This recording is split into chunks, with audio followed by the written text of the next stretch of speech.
أعوذ بالله من الشيطان الرجيم بسم الله الرحمن الرحيم الحمد لله والصلاة والسلام على رسول الله صلى الله عليه وسلم أما بعد السلام عليكم ورحمة الله وبركاته فندت نمناتن أرابا وانسكريتا panaraka tsy tapaka ny fahitalavitra ny TVM amin'izao maraina ny alahady izao raha lasana bavy anatin'ny finoana islam tsy mitsahatra antsika miderany Allah subhanahu wa ta'ala ary mandefa tsodransy fandre-palemana ho ampaminantsika Muhammad sallallahu alayhi wa sallam sy ireo fianakaviana akaiky ireo mpanarady azy ary izay rehetra nanaraka ny sorodalany mandra-pahatongavana zany andro fitsarana izany raha lasana bavy anatin'ny finoana islam amin'ny ity androany ity dia iresaka mahakasika ny fitafiana montina izay entin'ireo vehivavy mpino musulmana manerana an'izao tontolo zao na ilay fantatra amin'ny anarany hoe al-hijab ny hijab. Ety am-piandohana dia ndaotsika hiaraka amin'ny teny izay nataony mpaminany sallallahu alayhi wa sallam izany hoe hadisy azontsika tamin'ny mpaminany sallallahu alayhi wa sallam kan teny izy manao hoe inna li kulli dinin khulukan wa khulqul islam al-haya. Ny finoana rehetra izay nandalo tetỳ ambony tany dia samy manana ny toetra mampiavaka azy fa ny toetra mampiavaka ny finoana islam dia ny fahaizan'izy ireo menatra eo amin'ny fiainany andavanandro. Zany teny ny mpaminany sallallahu alayhi wa sallam zany dia mifono anatra lehibe ho antsika olombelona rehetra ety ambony tany tsy ankanavaka fa nizaniza ety ambony tany dia ny enatra no maha-olombelona ny olombelona tsy senatra ny olombelona lany enatra dia tsy olombelona zany eo anatrihan'ny olombelona na ny fiainana eto ambony tany ary ny enatra ihany koa no hiavantsika amin'ireo zavaboary Allah toy ny biby satria ny biby tsy mitafy ny biby manao zavatra mahatsiravina eny an-dalambe noho ninona noho ny tsy fisian'izy ireo enatra fa tsika zanak'olombelona nomeny Allah subhanahu wa ta'ala n'izany saina mandinika ary nomeny ihany koa fo sy mba mahay menatra amin'ny zavatra rehetra eto ambony tany. Mbola no amafisy ny mpaminany sallallahu alayhi wa sallam izany amin'ny hadisy manao hoe akmalu nnas hayatan akmaluhum hayaan. Ny olona feno indrindra, ny olona mendrika indrindra miaina ity ambony tany dia ny olona feno an'izany henatra ny fiainana eto ambony tany na mahalala menatra amin'ny zavatra zay ataony ety ambony tany. Izany hoe tsy mba manala baraka ny tenany, tsy mba manao zavatra hitenenan'olona azy ary tsy manao zavatra zay mahamenatra ny fiarahamonina misy azy sy ny zavatra zay mahamenatra ny finoana zay misy azy ary tsy mahamenatra ny fianakaviana sy ny ankohonana izay misy azy amin'izay fotoana zay. Izany indrindra ny nahatonga any tompo Allah subhanahu wa ta'ala nandidy an'ireo mpino-vavy hatrany am-piandohana mba hitafy fitafy montina faseho masoandro ary miaro amin'ny zavatra maro ety amin'ny fiainana ambony tany. Ka ny teny tompo Allah subhanahu wa ta'ala amin'ny andiny teny masina manao hoe ya ayyuhan nabiyyu qul li azwajika wa banatika wa nisa'il mu'minina yudnina alayhinna min jalabibihin dhalika adna an yu'rafna fala yu'dhain. Allah subhanahu wa ta'ala mandidy ny mpaminany Muhammad sallallahu alayhi wa sallam manao hoe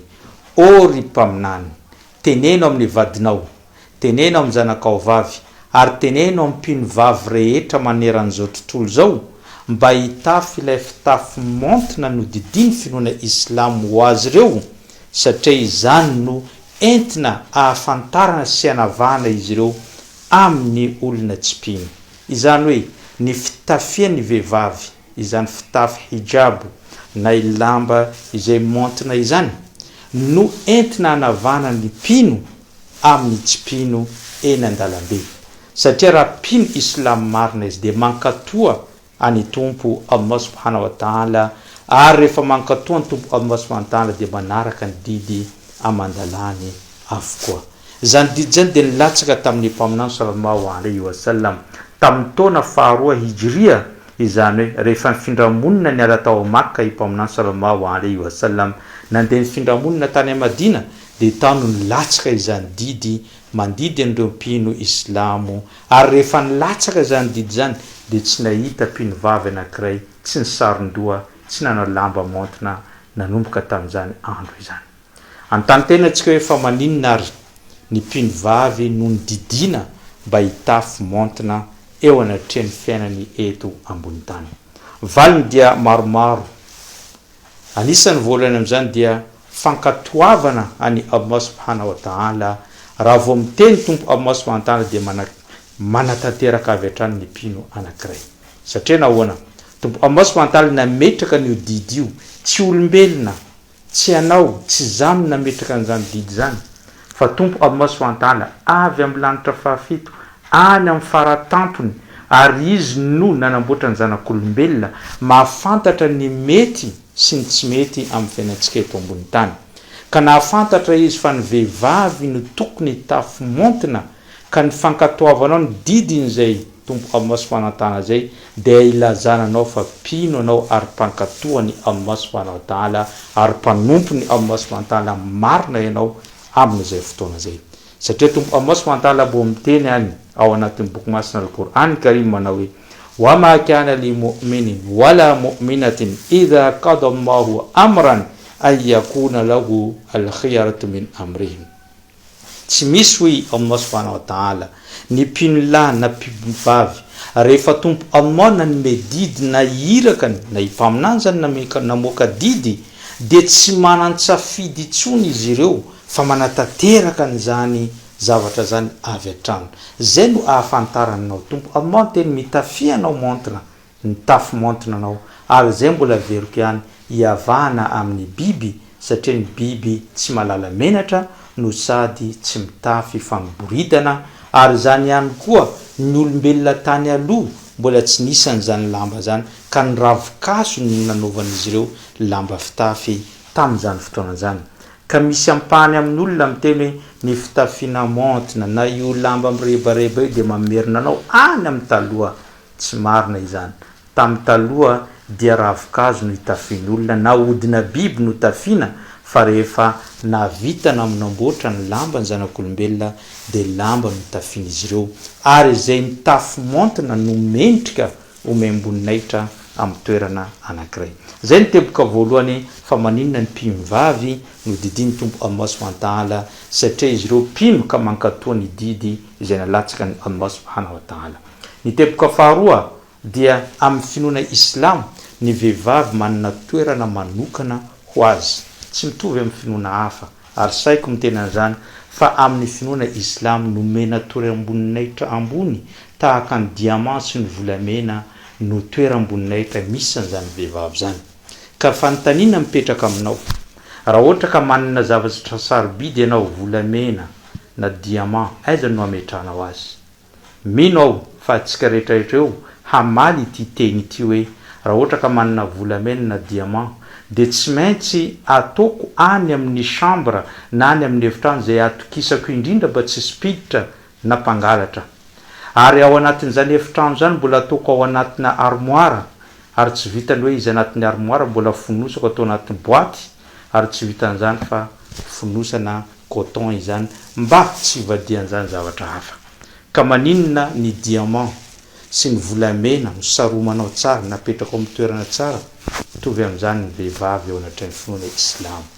manamboninahitra ary sarobidy ny vehivavy ka mendrika raha ohatra ka tafiana mba tsy hanakorontana ny olona sasany zay marary fo tratra amin'ny fakapanahy manoloana an'izany vehivavy zany raha miboridana mantsy ny vehivavy anankiray dia maro amin'ireo olona izay mandeha eny an-dalana tratra an'izany fakapanahy zany hany ka mety anao zavatra zay tsy voahevitra raha ohatra ka izy tsy manambady amin'izay fotoana zay ary mety hanolana na mety anao ankeriny an'izany vehivavy zany ary zay indrindra no ahitantsika izao tsy fanondre-pahalemana sy ny fanolanana maro samihafa zao noho ninona noho ny vehivavy mitafy ratsy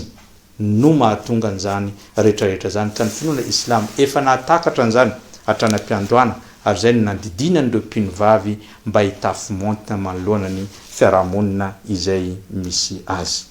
ny teboka fahatelo teneny ny manam-pahaizany anankiray fa raha lehilahy zato tsy mahavita makafana ny vehivavy anankiray fa ny vehivavy anankiray kosa amin'ny alalan'ny fitafy ratsy sy fiborodanina ataony dia mahavita makafana ny lehilahy zato. Zany hoe ny vehivavy mora makafana. Zay no antony nandidiny tompony zao tontolo zao an'izany vehivavy zany mba hitafy montina eo amin'ny fiarahamonina, mba tsy isiany fangalaram-bady etseroa, mba tsy isiany zany karazany hoe ady amin'ny fiarahamonina noho ny vehivavy zany, mba tsy isiany korontana lava dia ampitafy montina ny vadinao. Ary zany mahatonga ny vehivavy anankiray rehefa tonga tamin'ny manam-pahaizana izy nanontany hevitra hoe zao izy be mpanadala eny an-dalana, de nyteneny ny manam-pahaizana pitafianao montre, manaova fitafy montina anao fa ho hitanao izy hiena ny olona manadalanao. Rehefa nitafy an'izany hijab zany zany vehivavy zany de hitany fa raha zato ny olona nanadala azy sanandro tavela roa telo fotsiny no manao an'izany noho n'le fitafy montina menatra ny olona andeha nadalanao eny an-dalana mahita an'izany fitafy tsara izay ataonao izany. Mbola teboka manaraka an'izany, teboka fahaefatra tamin'ny androny taloha dia ny hatsarany tarehy no mibahana eo amin'ny fiarahamonina anankiray. Fa rehefa tonga kosa ny finoana islamo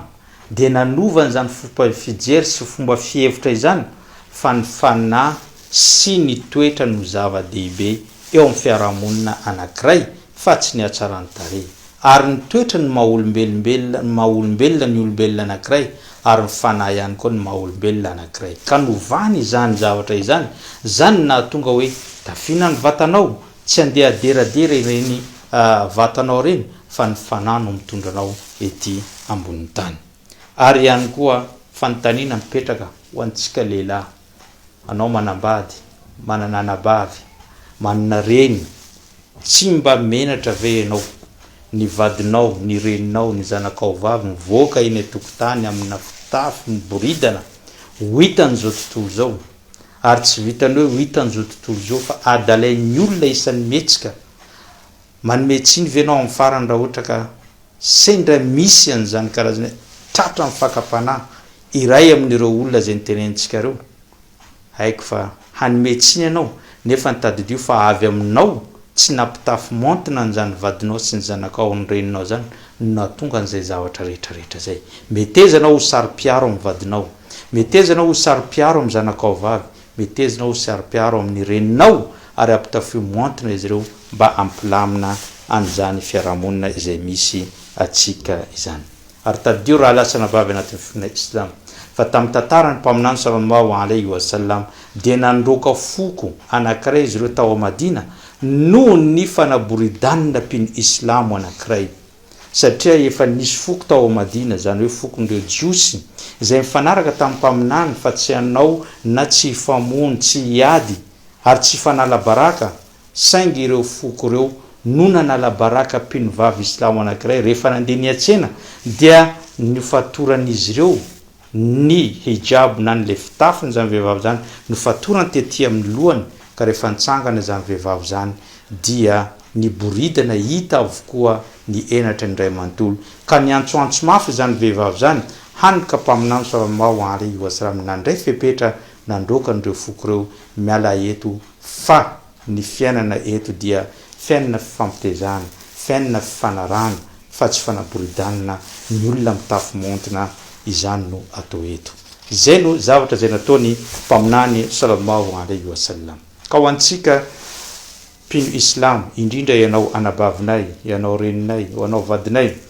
dia rehefa hitafy an'izany hijab zany nao na hitafy an'izany fitafy montina zany nao dia misy fepetra takina aminao. Voalohany amin'izany dia